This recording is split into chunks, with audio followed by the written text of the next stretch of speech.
Welcome to the HR Happy Hour work break. You are here with Trish and Steve. Hey, Steve Bose. Hey, Trish. How are you? Fair to middling, I think, as you would say often. Is it Friday yet? I feel like it needs to be Friday. It feels like it should be. I do think, though, I've noticed this. We talked about this last week as Memorial Day weekend here. Yeah, the whole 4-day work week thing. I'm going to pitch that again real hard for just people to adopt. And I know we sort of make our own rules. We're lucky in that. Let's do it. You want to adopt it? I'm down. Yeah, I might. I think I'm adopting it this week. So let's discuss it. Right, we're on. What if we just do this for summer? I think we should pilot it. 4-day work week. Yeah. You want to do it? Let's do it. Summer Fridays is a great concept. One of my very early glimpses with middling HR fame, Trish, was a number of years ago where I was quoted in the New York Post, of all places, about the idea of Summer Friday. Somehow a writer there tracked me down from who knows. Oh, my goodness. Maybe the podcast, and said, Steve, we'd love for you to give us a quote on Summer Fridays. I just made it up. I'm like, yeah, I'm all for it. I'm all for Summer Fridays. I used to do those all the time, didn't you? Like you'd constantly get, I've kind of given up, I think, on that sort of thing, but good stuff. Makes a big difference. Well, I wish it was Friday. I had an early wake up call today. My daughter goes running every day at like 5 a.m. So at about 5:10, she comes in all upset, wrecked her car. Wait a minute, you said she goes running, so... Well, she drives to the track, so you have to drive to the track where we live. Oh, okay. I was thinking she didn't run into the car. Okay. Yeah, she hit a tree. She's fine. She's fine. That's unfortunate. That's all that matters. So have we been able to assign blame? Did the tree do anything weird? Did the tree jump out of nowhere? Did the tree not have... No, it was actually a bug in the car. She was trying to get the bug out of the car through the window, and instead of stopping, hit the gas. You know what? It's an accident. I'd much rather her have that here at home than being away at school and dealing with it for the first time. Well, Trish, I have good news for you and perhaps her as well.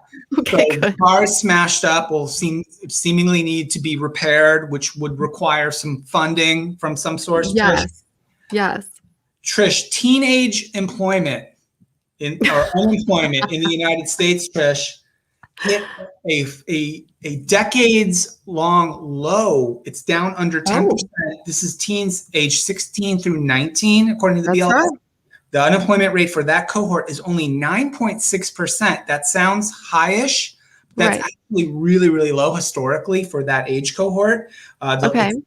Back in the 50s, it was very, very low. It was in the 6-7% range for a while. But since then, it jumped up during there was a recession in 1954, apparently, which spiked up teen unemployment. So it's back down to 9.6, Trish. This number was 32% in April of 2020, right? When the job market collapsed, right? At the first wave of pandemic shutdowns, 32% unemployment rate for 16 through 19-year-olds is down to 9.6%, Trish. Teens are in demand. Employers cannot find employees. Teens are getting into work. So she should have a good shot, Trish, if you go that route of sending her out to earn some funds to fix up that car. You know what? To her credit, she's actually an artist and she does commissioned work and makes buku bucks. Yeah, she's about $700 a painting now. So she's doing her fair share of work, but it's just hard. It's hard when you're young and something happens and it's the first time and you're, just don't know what to do. And so, it's been a big day here, but we had a good weekend. How about you? I mean, we went on a float trip on the Merrimack River, middle of America. It was the most sunny, perfect weather float trip day. Nice. That does sound, is that a river we're talking about? Merrimack River, you just get a big raft and put your cooler in and you all float down the river. It's a little bit like Deliverance, right? I'm not gonna lie. Without all the bad parts. Yeah, that's not so much a selling point, but get it. Yeah. No, I know. No, honestly, just being completely disconnected for a full day and just floating down a river, if it happens to be sunny, is glorious. So it was really nice. Yeah, no, it's great. That's good stuff. I've been checking out a lot on the weekends as well. I didn't go anywhere, but it's summer here for sure in the Southeast. It was really, really hot. And so we're getting into that kind of real hot, humid, little thunderstorm action in the afternoon pretty much every day, but was really, really good. Yeah, I'm definitely checking out. I've been more cognizant of, I've noticed I moved my office a few months back in the house here to the second floor, and it used to be on the first floor, which is where, you know, I spend most of my time. I've noticed that once I move the office up to the second floor, I like never come in here on the weekend. Like, because I'm usually most of my day downstairs during the course of a week, especially on the weekend. I'm in the kitchen, or I'm outside, or I'm in the family room, whatever down there. I'm not up here is just the bedrooms kind of in this house. So I'm not spending much time up here. So I have noticed that. But then it comes around on Monday morning and I feel like, oh my God, I didn't do this. I didn't do that. I didn't do that. And I should have done some of that stuff over the weekend. But that's all right. I like the idea that you're actually, I'm the same way. I've been working actually in my office more. So yeah, I close that door and I try not to think about it. You know, I work a little bit on the weekends, but I'm getting better. Yeah, that's good. So, hey, you know what I'm going to do this week? I plan on attending Paychecks Thrive. Yes, we wanted to mention that. We mentioned it last week. It's coming up this week, June 10th and 11th. Our friends at Paychecks are putting on a great 2-day event. I reward this hat to remind me to mention it. Oh, hey. Very good. No, it's going to be great.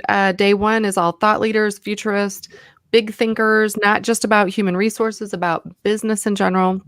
It's going to be a really good event. Day two is all demos, which I love demos. I love seeing stuff and how it works and hearing the story of how they made it, the technology the way they did. So yeah, it'll be a great event. Great event. So that's later this week.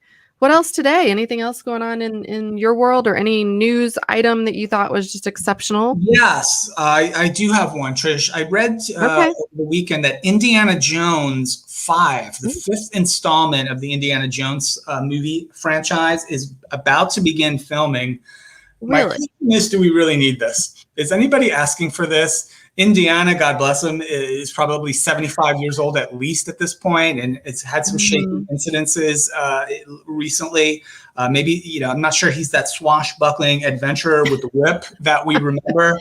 But like, how much is too much? Like, what other franchises are out there? Like, I'm going to be a little controversial here, Trish.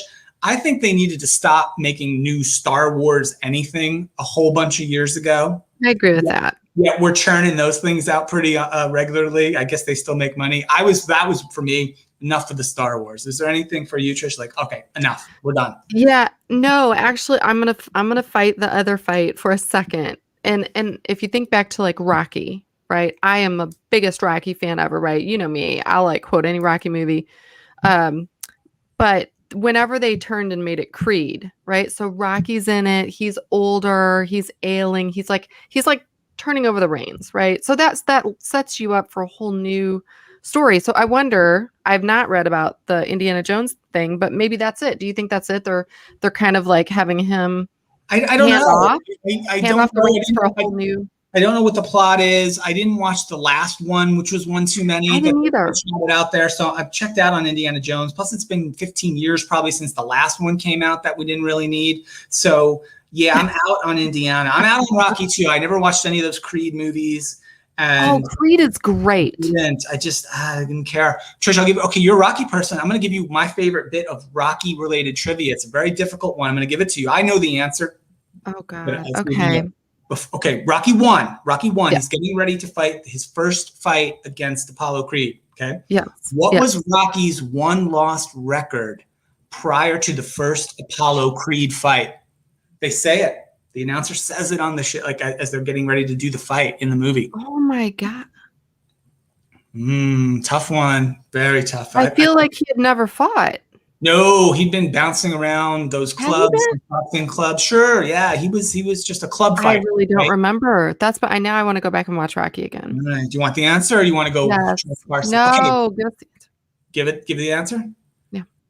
44 wins, 20 losses, with 38 knockouts was Rocky's record prior to the first Apollo Creed fight. How about that? I'm impressed. I'm impressed. Your mind's blown right there. Yeah.